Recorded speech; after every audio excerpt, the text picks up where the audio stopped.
Bismillahirrahmanirrahim. Assalamualaikum warahmatullahi wabarakatuh. Hamdan wa syukran lillah. Salatan wa salaman ala rasulillah. Amma ba'. Alhamdulillah kita bertemu kembali.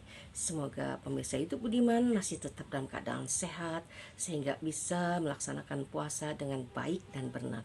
Dan semoga puasa Ramadan kita kali ini diterima Allah Subhanahu wa taala dan kita menjadi orang-orang yang bertakwa. Amin ya rabbal alamin. Baiklah, hari ini kita kembali pada pada sesi pertanyaan tentang umat bertanya, ulama menjawab.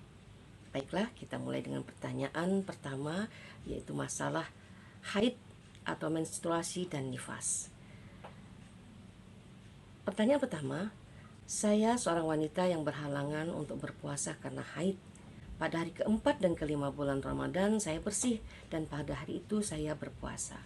Namun pada akhirnya hari selanjutnya saya kembali kotor kembali. Bagaimana hukumnya jika saya berpuasa? Ulama menjawab, jika ibu kotor atau datang haid lagi sebelum matahari terbenam pada hari keempat dan kelima itu, maka puasa ibu pada hari-hari itu tidak sah. Karena salah satu syarat sah puasa adalah kesucian dari haid dan nifas sejak fajar hingga matahari terbenam. Demikian jawaban untuk pertanyaan pertama. Kemudian selanjutnya pertanyaan, pada tanggal 1 sampai dengan 6 Ramadan saya haid. Tanggal 7 dan 8 saya sudah bersih. Bahkan saya menjadi imam sholat termasuk sholat tarawih. Tetapi pada tanggal 9 saya kembali kotor atau haid saya kembali Bagaimana puasa saya yang 2 hari itu? Untuk jawabannya, ulama menjawab bahwa puasa Anda yang 2 hari itu insya Allah bisa diterima karena sah, karena dalam keadaan bersih. Selanjutnya pertanyaan, Pak Ustadz, bolehkah saya minum obat agar tidak dapat haid selama melakukan puasa Ramadan sebulan penuh? Ulama menjawab, mengikuti takdir yang ditetapkan Allah itu lebih baik dan haid adalah ketentuan Allah atas wanita. Aisyah radhiyallahu an pernah menangis ketika haji bersama Rasulullah sallallahu alaihi wasallam karena tiba-tiba haidnya datang sehingga tidak bisa bertawaf sampai dia menjadi suci dan harus umrah dari Tan'im. Itulah salah satu ujian wanita. Jadi memakai obat pencegah haid selama tidak membahayakan dari sisi kesehatan dan ada keperluan mendesak boleh dilakukan.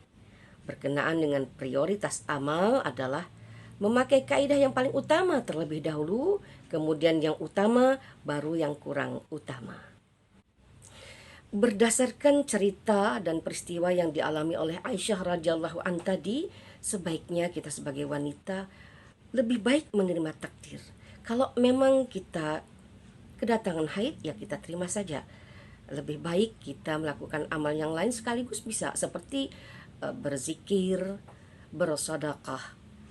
Karena kondisi prioritas amal juga bergantung dengan kondisi mukallaf masing-masing. Contohnya seperti ini, seorang yang miskin itu lebih baik dia sholat sunat daripada bersedekah. Kenapa? Karena keadaannya tidak mampu untuk bersedekah. Seorang sahabat yang fakir pernah mengadu kepada Nabi Shallallahu Alaihi Wasallam karena orang kaya lebih banyak beramal.